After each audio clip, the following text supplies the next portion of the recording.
So for everyone at some point in their life, there will come a time when you need to move on from something, but at the same time, you're not quite ready to leave.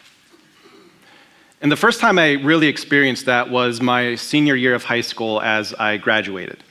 The high school I went to is called Nebraska Lutheran High School. As the name suggests, it is in Nebraska, and it is Lutheran. It was a Christian high school.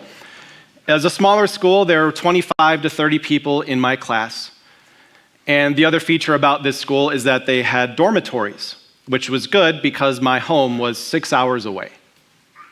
So for 4 years of my life, except for the summers, I spent the entire year almost at school.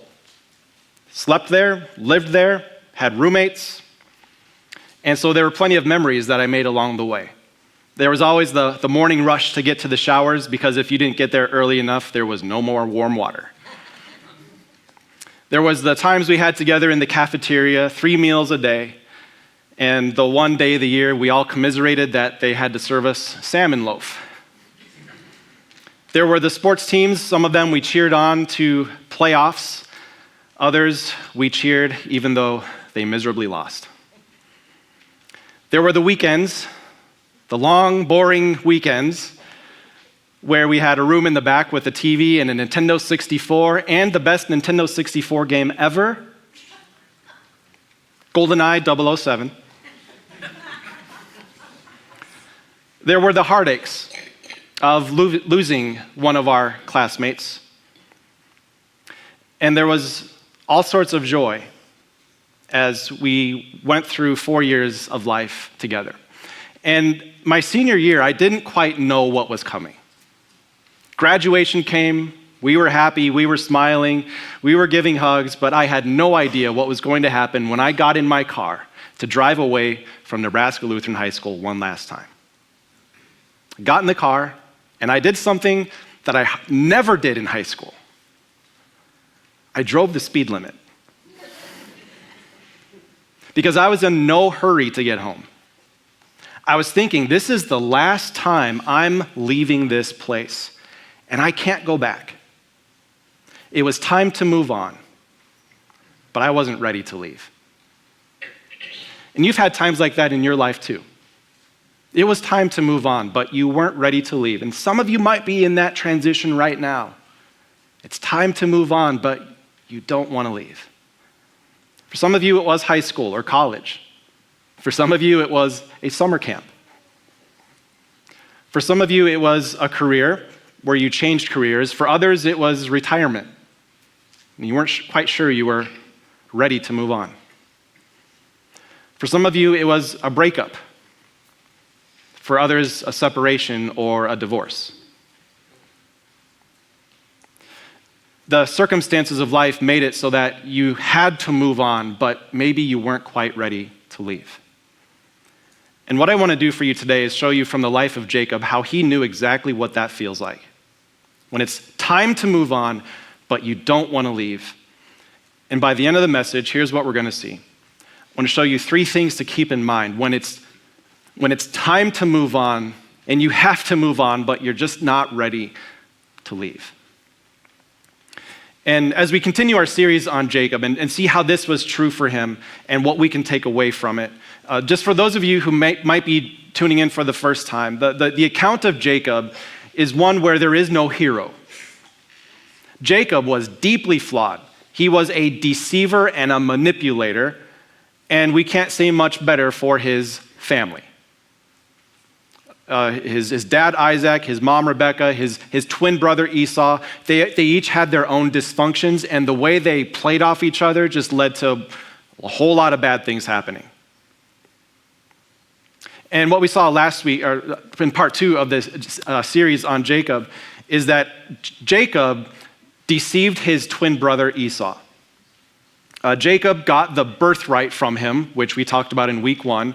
And in week 2, we saw how he pulled it off by deceiving his father Isaac and getting this blessing from his father instead of Esau getting it. And all you need to know at this point is that Esau is angry.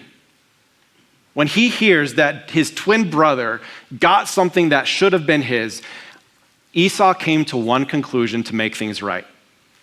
And it's kind of eerie. He basically said, my dad, Isaac, he's not long for this world. We're going to be mourning him soon.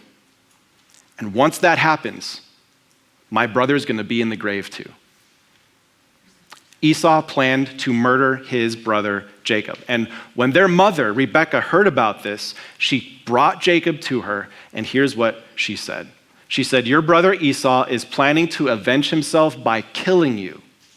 Flee at once to my brother Laban in Haran, way up to the north. Stay with him for a while until your brother's fury subsides. And then she says this heartbreaking thing that no mother ever wants to say. Why should I lose both of you in one day? Because if he murders you, he's out of here. But if you leave, at least I still have one and maybe two. So to put this together, Jacob, because of his actions, has created the circumstances where he must move on. He has to leave. But he's not quite ready to go. And so what continues is, as we get into Genesis chapter 28, it tells us what happens as he takes those steps away from home, not knowing if or when he will ever get to go back. And here's what happened. Jacob left Beersheba and set out for Haran. And when he reached a certain place, and when you read this, just know that the author is playing with you. Moses, he's playing with you.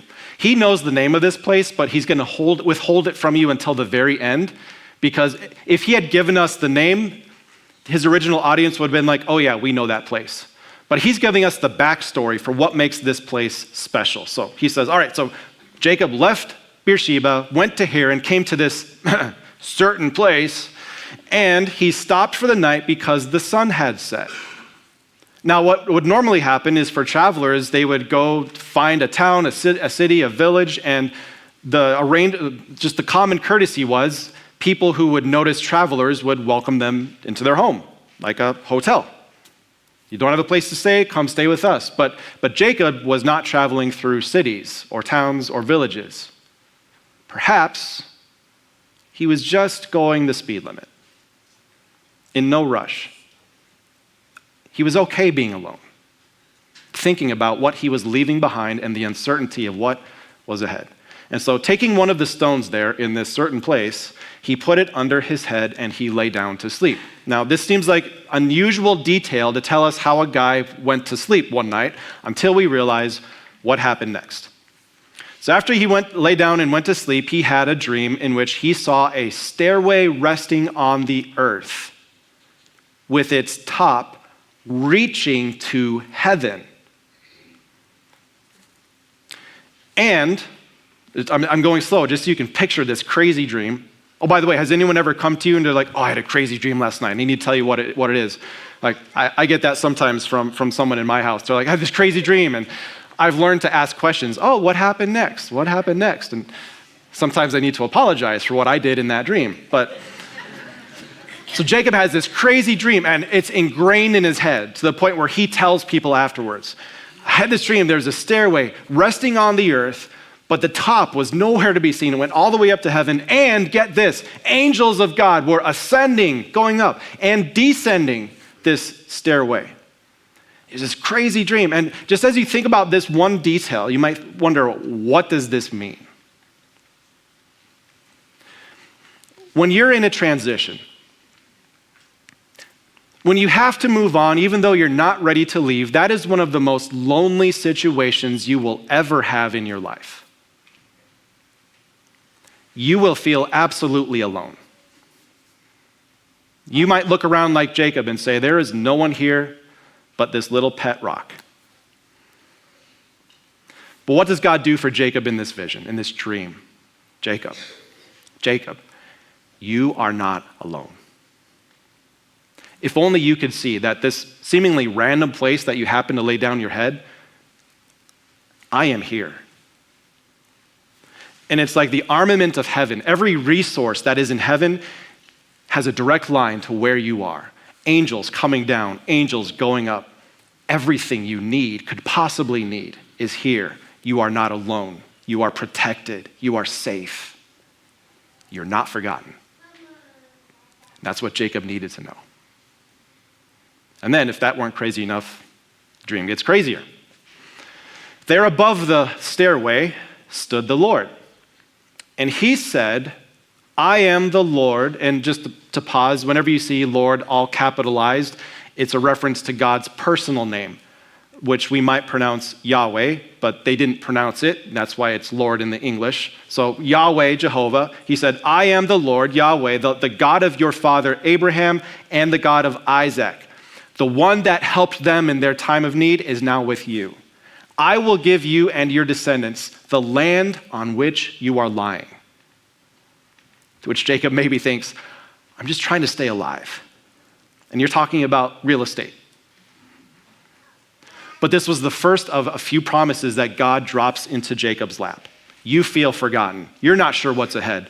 I know what's ahead. I will give you and your descendants this very land that you are sleeping on right now. And then he goes on to describe these descendants. It sounds familiar. This is what he said to Abraham also. Your descendants will be like the dust of the earth, and you will spread out to the west and to the east, to the north and to the south. And when you picture this kingdom, it's just growing in every direction. Usually that's not good news for the kingdoms around you, because you have to take what belongs to someone else. But here's where the promise gets interesting. He says, all peoples on earth will be blessed through you and through your offspring. Jacob, I know you feel alone right now. You might wonder if there's still a purpose in your life as you go through this transition, needing to move on even though you don't want to leave. This land will be yours. Your descendants will be great. And through one of your descendants, all nations on earth, all people will be blessed. And then he gives one final promise. He says, I am with you. And I will watch over you wherever you go. You don't have to be in this place for me to be with you. I will be a portable power that accompanies your every step. I will bring you back to this land. I will not leave you until I have done what I have promised you. Wow. When you have to move on from something that you're not ready to leave, that will be one of the most lonely experiences you can go through as a human being. But what we need to remember is this: God is very much with you. Not just with you in a spiritual sense, or he's not just with you in your thoughts, but if you could see what's really around you, you would notice there are angels coming up and angels going down in your very presence. God is very much with you. You are not alone. And I wish I could go back to 18-year-old Matt. Tell him, good job driving the speed limit. That's good. Keep that up. You'll get fewer tickets that way. But as you leave this place where you're not ready to go from yet, you're not alone. Wherever you go, God is with you. God is very much with you. And I just have one question for you to think about. If you could have taken that with you in your last transition, the last time you had to leave but you weren't ready to go, what difference would that have made for you? And how can you take that truth with you into the future, into the next time? You're not ready to go, but it's time to leave. Let's move on and see how Jacob responds and reacts to this dream. He could wake up and say, wow, that was a crazy dream. Texting all his friends, just listen to what happened. But instead, here's what Jacob did. When he woke from the sleep, he thought, surely the Lord is in this place. And I was not aware of it. So something that is kind of funny that happens to me every once in a while is I'll be at some sort of social gathering where I'm around a lot of people I don't know. And I'll talk to someone for a while and they'll be, sharing with me their life, and they might use a few choice words, depending on the situation, and they'll drop some, curse words. And then we'll be talking for a while and I'll say, so what do you do? And they'll tell me what they do, and they'll say, so what do you do? And I'm like, well, I am a pastor at a church in Lakeville. And they're like, oh. And I can just see they're replaying the conversation in their mind. I was not aware of that.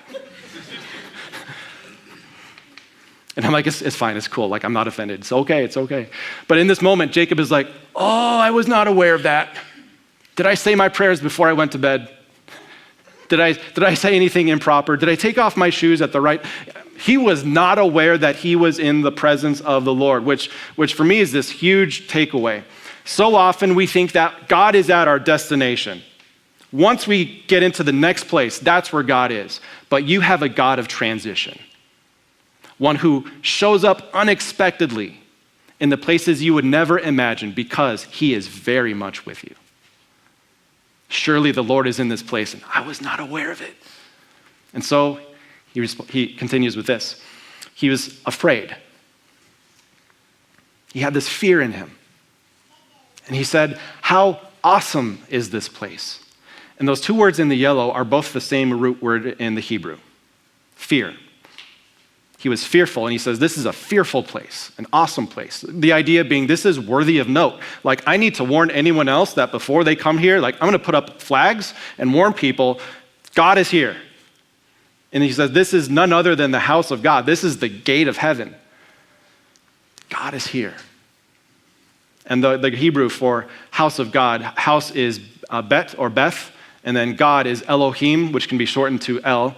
And so he said, this is the Beth of El. The Beth of El, the Beth of El. Bethel. Now the audience is like, oh, we see what you did with this certain place. So that's the story behind this place of Bethel. This is the house of God, the place where God is. And so he must go back to sleep, or he's maybe restless until dawn, but what we know is that the next morning, he got up, he took the stone he had placed under his head, and he set it up as a pillar and poured oil on top of it, which was a symbolic way of saying something special happened here, and we need to make note of it. We need to remember it. So he called that place Bethel, house of God, even though the city used to be called Luz, which means departure. I'm not sure if there's any significance behind that name, departure, but that's what Luz means. So he changed the name because of what God had done in his transition, his time of transition. And the one thing I wanted to pull from this section is that Jacob was very much afraid. There was fear in his heart. And that's the reaction you get anytime you see someone confronted with God or an angel throughout the scriptures. There is fear. The shepherds were sore afraid when they saw the angels on the day of Jesus' birth. There's fear in the presence of God. And one thing to note is that when Jacob recognized this is where God is, he had that reaction. He was afraid. In the same way that you and I should be afraid in the presence of God. Now, we don't usually talk about that. Usually we talk about how God is loving and forgiving. He's full of grace, and that is all true. And there's another side to it. While we are comfortable in the presence of our Father, we should also be full of fear. Not in the sense that we're not sure what he's going to do, but in the sense of awe or respect. And just to help give some traction to that, think of some things that you are afraid of. Some of them might make sense, like you're afraid of spiders. Those things can kill you. We just saw a movie this last week with our kids where one of the characters is just deathly afraid of sunlight. So he's locked up in a room all day drinking sunblock, which you probably shouldn't do. But whatever you're afraid of has a big impact on your life. In fact, I'll put it this way. You actually arrange your life around your fears. The way you spend your money, the way you travel, the way you plan for the future. You've got certain fears, and you arrange your life around those. And that's not a bad thing. You should have a healthy amount of fear for what might come so that you can arrange your life around what might happen. But as you think about that concept, isn't it true that above all else, we should fear God? We should arrange our lives around him first and foremost. Not in the sense that we're afraid of what he might do, but we have this awareness of his presence wherever we go. So number 2, fear God above all things. When you're in a time of transition, there's going to be so many things you're afraid of. Uncertainty about the future, not sure if you'll get to ever see again the people from your past, all sorts of fears that might come up. Above all, would you fear God? Arrange your life around him. Have an awareness that he is with you. And then finally for Jacob, he puts all this together and he comes up with a vow as he thinks about this promise. We'll finish up. He says, Jacob made a vow saying, if God will be with me.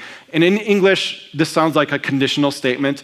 In the Hebrew, it could go either way, where it could say, since God will be with me. So just don't put too much weight on the word if. That's kind of all I'm saying. He says, if God will be with me and will watch over me on this journey I am taking, and will give me food to eat and clothes to wear so that I return safely to my father's household. In other words, if God does what he has promised, then this will happen. The Lord will be my God. If he does this one thing for me, even if he does nothing else for my entire life, I'm okay with that. If he does what he has promised, he's my Lord. He's my God. And this stone that I have set up as a pillar will be God's house. I will come back to this place and truly make it a house of God. And all that you give me, Lord, I will give you back a tenth. He's pre-planning his celebration of praise. When God does what he has promised, here's what I will do. Not as a way to bargain or negotiate, but he's calling his shot. When God does as he's promised, here's how I will celebrate. Now, as you think about the faith that Jacob had in this moment, you might think, wow, that's a really amazing, strong faith. There were no doubts. And we often equate faith and doubt as opposites. Like doubt is the opposite of faith, but it's actually not that way. In your times of transition where you need to move on, but you don't want to leave, your faith is going to get tested. Will you hold on to these promises of God? Will you predetermine your celebration at the end of it? Or will you have doubts? Doubt is not the opposite of faith. The opposite of faith is actually certainty. You don't need faith if you're certain how things will go. You don't need faith if you can see what it is you're having faith in. Faith by nature is all about uncertainty, and uncertainty yields doubt. So as you think about this transition that you might be in, having to leave when you're not ready to go, remember your faith. Not about having certainty about what lies ahead.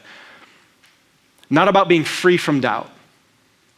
But faith simply holds on to what God has promised and says, God, if you do as you have promised, I need nothing else from you.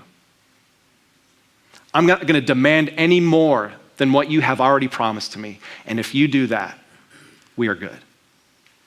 So the specific application for this is to say, pick specific promises of God and make them portable so that they can go with you as you leave when it's time to move on.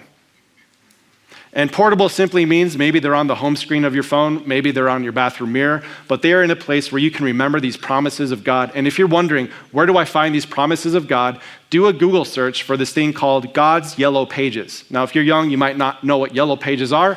That's okay. Just Google it anyway. You'll come up with a list of situations like anxiety, stress, temptation, worry, indulgence, these things that might be afflicting you during your time of transition, and you can find those passages and say, I will take this promise with me. And God, if you do nothing else, I'm okay with that. And ultimately, the biggest thing that we can hold on to is so incredible. God has promised to take away your sin, and he did it. And during your time when you're not sure how things are going to go, you're going to want to add to what God has promised. God, I want this too. God, I want certainty for my future. God, I want this job. God, I want that boyfriend or that girlfriend. God, I want this to happen for my kids. And it's so easy to lay these expectations on top of God, but my encouragement in your time of transition, just take what God has already promised and say, God, if you do nothing else for me, yet you will be my God because of what you have already done in Christ.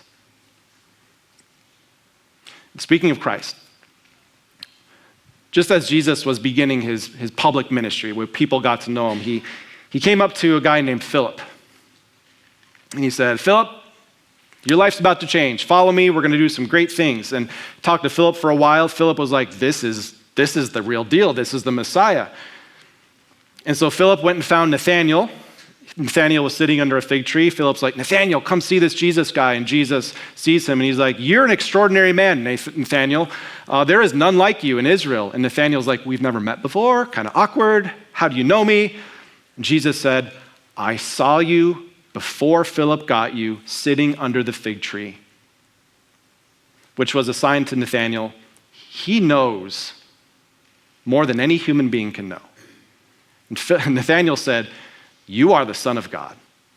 You are the Messiah. And Jesus, I'm sure he kind of chuckles. He's like, man, you're easier than I thought. Jesus said this to Nathanael. He said, because you believe because I told you I saw you under the fig tree, come here. You're going to see greater things than that.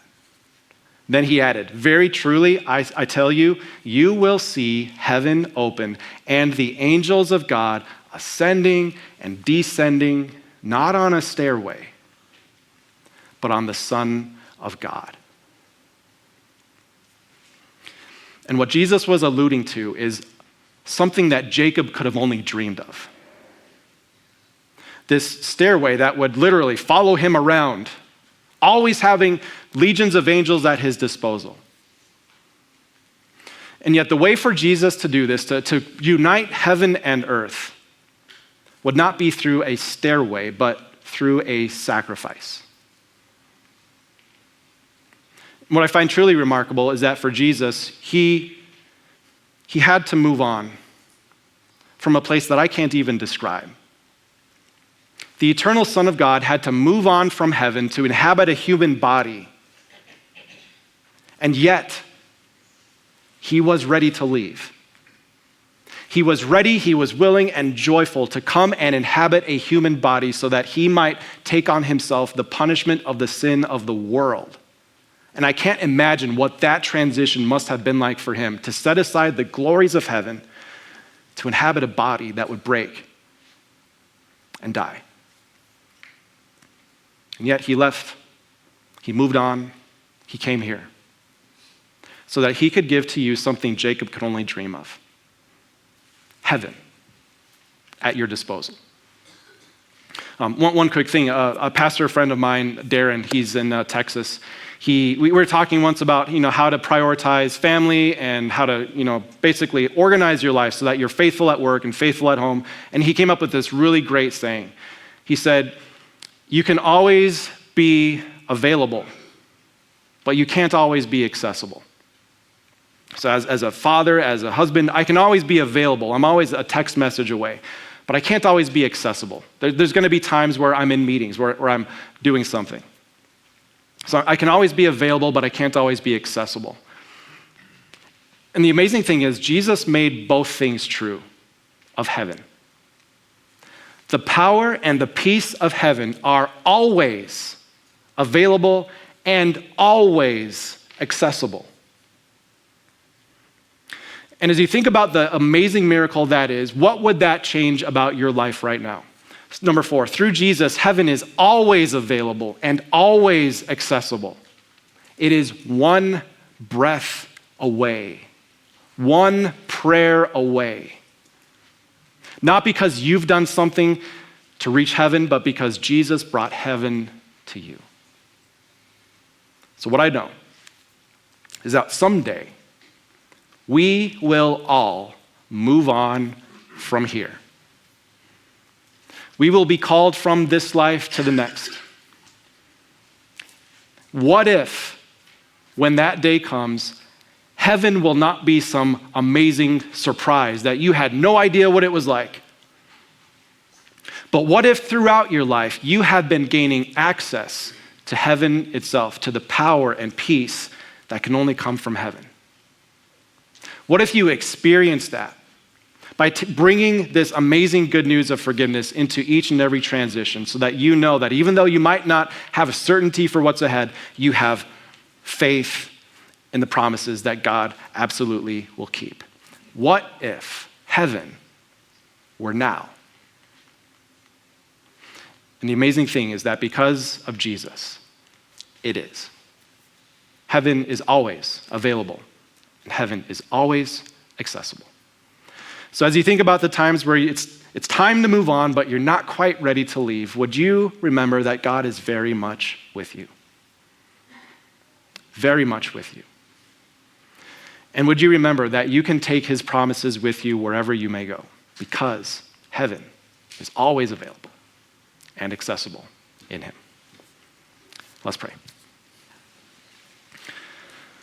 Almighty God, the very nature of our lives is that we will go through changes. There's wonderful, glorious chapters where so much fun things happen, relationships created, amazing things are done, but inevitably every chapter must come to an end.